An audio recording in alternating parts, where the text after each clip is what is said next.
भक्तजनों, आज मैं आपको गीता सुनाऊंगा, अध्याय और उसका महात्म भी। आपने गीता के अध्याय तो सुन लिए हैं, लेकिन किस अध्याय से पढ़ने से क्या उसका महात्म है, क्या उसका बेनिफिट है, वो आपने कभी नहीं सुना होगा। महात्म पद्म पुराण में लिया गया है, तो मैं आपको पहले गीता का पाठ करके सुनाता हूँ, फिर उसका महात्म। प्रथम अध्याय का महात्म और पाठ, पहले पाठ पढ़ेंगे, महात्म उसके बाद करेंगे। तो शुरुआत करते हैं। धृतराष्ट्र बोले, हे संजय, धर्मभूमि कुरुक्षेत्र में एकत्रित युद्ध की इच्छा वाले मेरे और पांडु के पुत्रों ने क्या किया। संजय बोले, उस समय राजा दुर्योधन ने व्यूह रचना युक्त पांडवों की सेना को देखकर और द्रोणाचार्य के पास जाकर यह वचन कहा, हे आचार्य, आपके बुद्धिमान शिष्य द्रुपद पुत्र धृष्टद्युम्न द्वारा व्यूहकार खड़ी की गई पांडुपुत्रों की इस बड़ी भारी सेना को देखिए।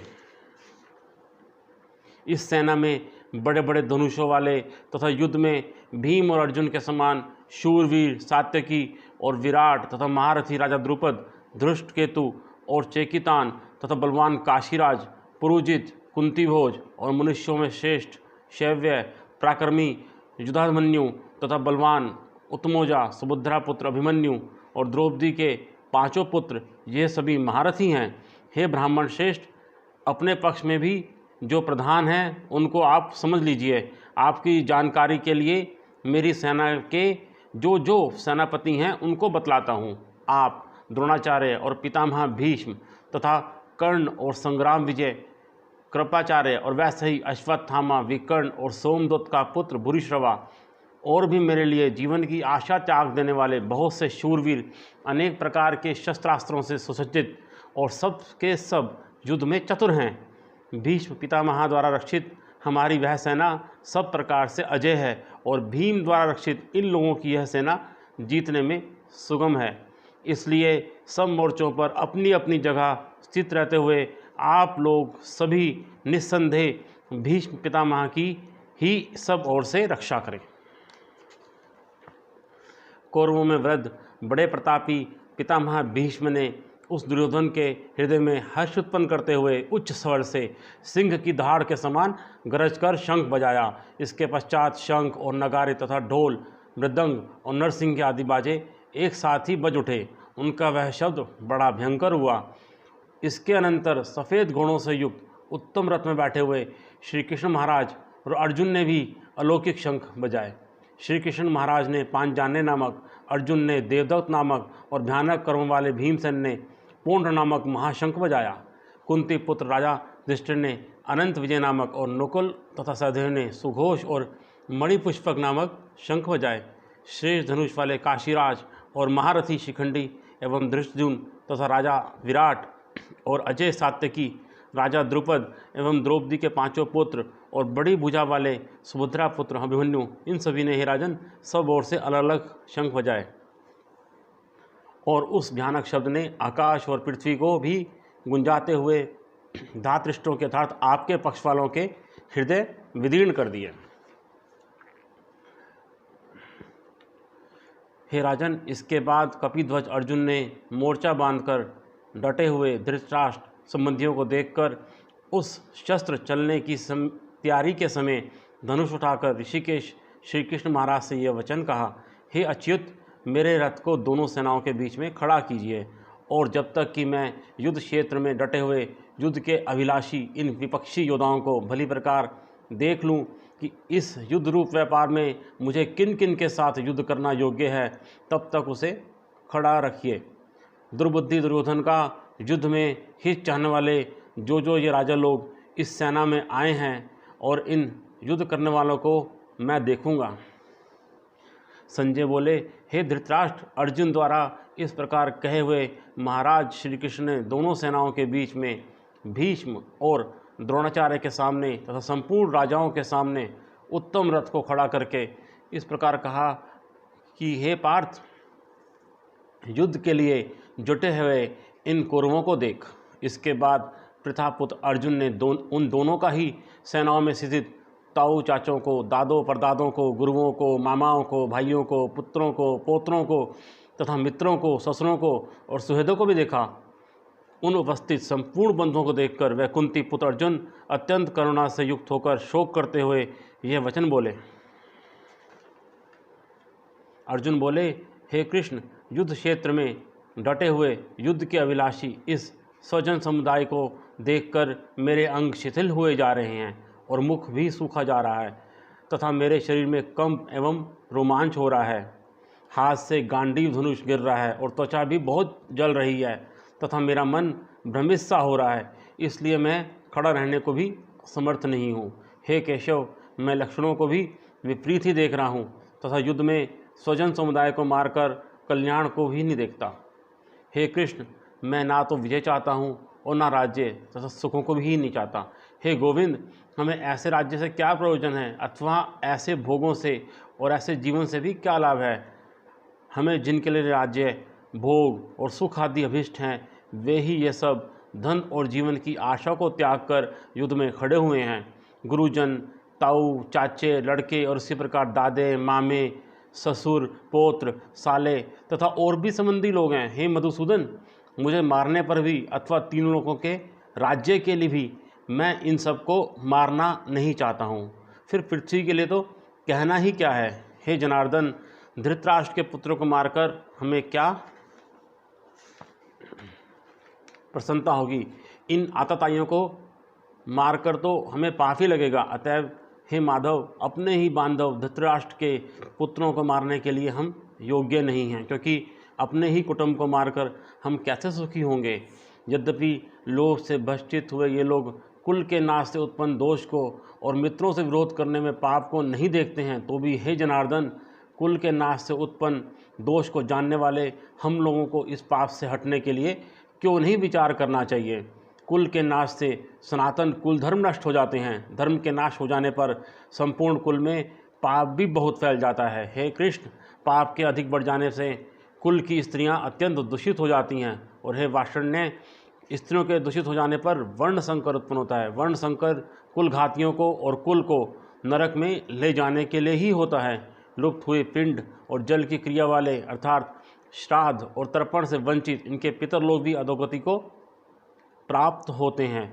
इन वंश संकर कारक दोषों से कुल घातियों के सनातन कुल धर्म और जाति धर्म नष्ट हो जाते हैं। हे जनार्दन, जिनका कुल धर्म नष्ट हो गया है, ऐसे मनुष्यों का अनिश्चित काल तक नरक में वास होता है, ऐसा हम सुनते आए हैं।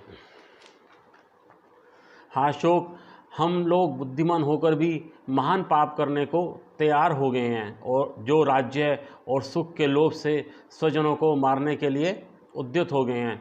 यदि मुझ शस्त्र रहित एवं सामना ना करने वाले को शस्त्र हाथ में लिए हुए धृतराष्ट्र के पुत्र रण में मार डाले तो वह मारना भी मेरे लिए अधिक कल्याणकारक होगा। संजय बोले, रणभूमि में शोक से उद्विग्न मन वाले अर्जुन इस प्रकार कहकर बाण सहित धनुष को त्याग कर रथ के पिछले भाग में बैठ गए। तो ये था पहला अध्याय गीता जी का। अब हम भगवत गीता के पहले अध्याय का महात्म क्या है ये बताते हैं। ये महात्म पद्म पुराण से लिया गया, तो आप सुनिए, यहाँ से मन लगाकर कथा सुनिए। श्री पार्वती जी ने कहा, भगवान, आप सब तत्वों के ज्ञाता हैं। आपकी कृपा से मुझे श्री विष्णु संबंधी नाना प्रकार के धर्म सुनने को मिले जो समस्त लोगों का उद्धार करने वाले हैं। देवेश, अब मैं गीता का महत्व सुनना चाहती हूँ, जिसका श्रवण करने से श्री हरि में भक्ति बढ़ती है।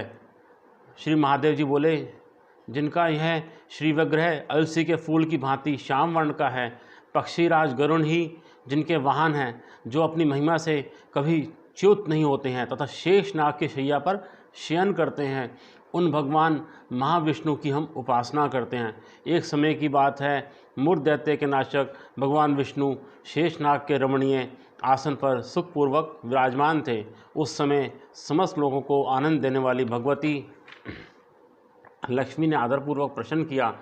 श्री लक्ष्मी जी ने पूछा, भगवान, आप संपूर्ण जगत का पालन करते हुए भी अपने ऐश्वर्य के प्रति उदासीन से होकर जो इस समय शीर्ष सागर में नींद ले रहे हैं, इसका क्या कारण है? श्री भगवान बोले, सुमुखी, मैं नींद नहीं लेता हूँ, अपितु तत्व का अनुसरण करने वाली अंतर्दृष्टि के द्वारा अपने ही महेश्वर तेज का साक्षात्कार कर रहा हूँ। देवी, ये वही तेज है जिसका योगी पुरुष कुशाग्र बुद्धि के द्वारा अपने अंतःकरण में दर्शन करते हैं तथा जिसे मीमांसक विद्वान वेदों का सार तत्व निश्चित करते हैं। वह माहेश्वर तेज एक अजर प्रकाश स्वरूप आत्मरूप रोग शोक से रहित अखंड आनंद का पुंज निष्पन्द तथा द्वैत रहित है। इस जगत का जीवन उसी के अधीन है, मैं उसी का अनुभव करता हूँ। देवेश्वरी, यही कारण है कि मैं तुम्हें नींद लेता सा प्रतीत हो रहा हूँ। श्री लक्ष्मी जी ने कहा, ऋषिकेश, आप ही योगी पुरुषों के ध्येय हैं, आपके अतिरिक्त भी कोई ध्यान करने योग्य तत्व है, यह जानकर मुझे बड़ा कौतूहल हो रहा है। इस चराचर जगत की सृष्टि और संहार करने वाले स्वयं आप ही हैं, आप सर्वसमर्थ हैं। इस प्रकार की स्थिति में होकर भी यदि आप उस परम तत्व से भिन्न है तो मुझे उसका बोध कराइए। श्री भगवान बोले, प्रिय, आत्मा का स्वरूप द्वैत और अद्वैत से पृथक, भाव और अभाव से मुक्त और आदि और अंश से रहित है। शुद्ध ज्ञान के प्रकाश से उपलब्ध होने वाला तथा परमानंद स्वरूप होने के कारण एकमात्र सुंदर है। वही मेरा ईश्वरीय रूप है। आत्मा का एकत्व ही सबके द्वारा जानने योग्य है। गीता शास्त्र में इसी का प्रतिपादन हुआ है। अमित तेजस्वी भगवान विष्णु के ये वचन सुनकर लक्ष्मी देवी ने शंका उपस्थित करते हुए कहा, भगवान, यदि आपका स्वरूप स्वयं परमानंदमय और मन वाणी की पहुँच से बाहर है तो गीता कैसे उसका बोध कराती है? मेरे इस संदेह का आप निवारण कीजिए।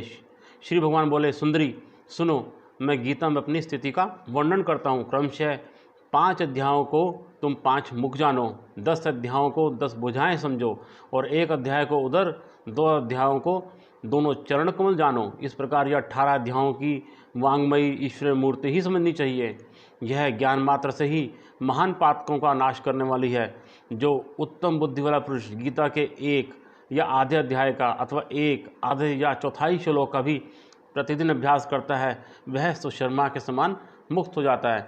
श्री लक्ष्मी जी ने पूछा, देव, सुशर्मा कौन था, किस जाति का था और किस कारण से उसकी मुक्ति हुई? श्री भगवान बोले, प्रिय, सुशर्मा बड़ी खोटी बुद्धि का मनुष्य था। पापियों का तो वह शिरोमणि ही था। उसका जन्म वैदिक ज्ञान से शून्य एवं क्रूरतापूर्ण कर्म करने वाले ब्राह्मणों के कुल में हुआ था। वह ना ध्यान करता था, ना जप, ना होम करता था, ना अतिथियों का सत्कार। वह लंपट होने के कारण सदा विषयों के सेवन में ही आसक्त रहता था। हल जोतता और पत्ते बेचकर जीविका चलाता था। उसे मदिरा पीने का व्यसन था तथा वह मांस भी खाया करता था। इस प्रकार उसने अपने जीवन का दीर्घकाल व्यतीत कर दिया। एक दिन मूढ़ बुद्धि सुशर्मा पत्ते लाने के लिए किसी ऋषि की वाटिका में घूम रहा था। इसी बीच काल रूपधारी काले सांप ने उसे डस लिया। सुशर्मा की मृत्यु हो गई। तदनंतर वह अनेक नरकों में जा वहाँ की यातनाएं भोग कर मृत्युलोक में लौट आया और वहाँ बोझ ढोने वाला बैल हुआ। उस समय किसी मनुष्य ने अपने जीवन को आराम से व्यतीत करने के लिए उसे खरीद लिया। बैल ने अपनी पीठ पर पंगु का भार ढोते हुए बड़े कष्ट से 7-8 वर्ष बिताए। एक दिन पंगु ने किसी ऊंचे स्थान पर बहुत देर तक बड़ी तेजी के साथ उस बैल को घुमाया। इससे वह थककर बड़े वेग से पृथ्वी पर गिरा और मूर्छित हो गया। उस समय वहाँ कौतूहलवश आकृष्ट हो बहुत से लोग एकत्रित हो गए। उस जन समुदाय में से किसी पुण्यात्मा व्यक्ति ने उस बैल का कल्याण करने के लिए उसे अपना पुण्य दान किया। तत्पश्चात कुछ दूसरे लोगों ने भी अपने अपने पुण्यों को याद करके उन्हें उसके लिए दान किया। उस भीड़ में एक वैश्या भी खड़ी थी। उसे अपने पुण्य का पता नहीं था, तो भी उसने लोगों की देखा देखी उस बैल के लिए कुछ त्याग किया। तदंतर यमराज के दूत उस मरे हुए प्राणी को पहले यमपुरी में ले गए। वहाँ यह विचार कर कि ये वैश्या के दिए हुए पुण्य से पुण्यवान हो गया है, उसे छोड़ दिया गया। फिर वह भूलोक में आकर उत्तम कुल और शील वाले ब्राह्मणों के घर में उत्पन्न हुआ। उस समय भी उस अपने पूर्व जन्म की बातों का स्मरण बना रहा। बहुत दिनों के बाद अपने अज्ञान को दूर करने वाले कल्याण तत्व का जिज्ञासु होकर वह उस वैश्या के पास गया और उसके दान की बात बतलाते हुए उसने पूछा, तुमने कौन सा पुण्य दान किया था? वैश्य ने उत्तर दिया, वह पिंजरे में बैठा हुआ तोता प्रतिदिन कुछ पढ़ता है, उससे मेरा अंतःकरण पवित्र हो गया है। उसी का पुण्य मैंने तुम्हारे लिए दान किया था। इसके बाद उन दोनों ने तोते से पूछा। तब उस तोते ने अपने पूर्व जन्म का स्मरण करके प्राचीन इतिहास कहना आरंभ किया। शुक बोला, पूर्व जन्म में मैं विद्वान होकर भी विद्वता के अभिमान से मोहित रहता था। मेरा राग द्वेष इतना बढ़ गया था कि मैं गुणवान विद्वानों के प्रति भी ईर्ष्या भाव रखने लगा। फिर समयानुसार मेरी मृत्यु हो गई और मैं अनेक घृणित लोकों में भटकता फिरा। उसके बाद इस लोक में आया। सद्गुरु की अत्यंत निंदा करने के कारण तोते के कुल में मेरा जन्म हुआ। पापी होने के कारण छोटी अवस्था में ही मेरा माता पिता से वियोग हो गया। एक दिन मैं ग्रीष्म ऋतु में तपे हुए मार्ग पर पड़ा था। वहाँ से कुछ श्रेष्ठ मुनि मुझे उठा लाए और महात्माओं के आश्रम के भीतर एक पिंजरे में उन्होंने मुझे डाल दिया। वहीं मुझे पढ़ाया गया। ऋषियों के बालक बड़े आदर के साथ गीता के प्रथम अध्याय की आवृत्ति करते थे। उन्हीं से सुनकर मैं भी बारंबार पाठ करने लगा। इसी बीच एक चोरी करने वाले बहेलिये ने मुझे वहाँ से चुरा लिया। तत्पश्चात इस देवी ने मुझे खरीद लिया। यही मेरा वृत्तांत है, जिसे मैंने आप लोगों से बता दिया। पूर्व काल में मैंने इस प्रथम अध्याय का अभ्यास किया था, जिससे मैंने अपने पाप को दूर किया है। फिर उसी से इस वैश्य का भी अंतःकरण शुद्ध हुआ है और उसी के पुण्य से ये द्विश्रेष्ठ सुशर्मा भी पाप मुक्त हुए हैं। इसी प्रकार परस्पर वार्तालाप और गीता के प्रथम अध्याय के महात्म्य की प्रशंसा करके वो तीनों निरंतर अपने अपने घर पर गीता का अभ्यास करने लगे। फिर ज्ञान प्राप्त करके वो मुक्त हो गए। इसलिए जो गीता के प्रथम अध्याय को पढ़ता, सुनता अथवा अभ्यास करता है, उसे इस भव सागर को पार करने में कोई कठिनाई नहीं होती। तो भक्तजनों, ये था गीता के प्रथम अध्याय का महात्म। आशा है आपको आनंद मिला होगा। आप मेरे YouTube चैनल को लाइक कीजिए, सब्सक्राइब कीजिए और मेरे इस वीडियो को शेयर ज़रूर कीजिए और कमेंट करके भी बताइए। मैं आगे भी आपको गीता के सारे अध्याय और उनका महात्म सुनाता रहूँगा। धन्यवाद।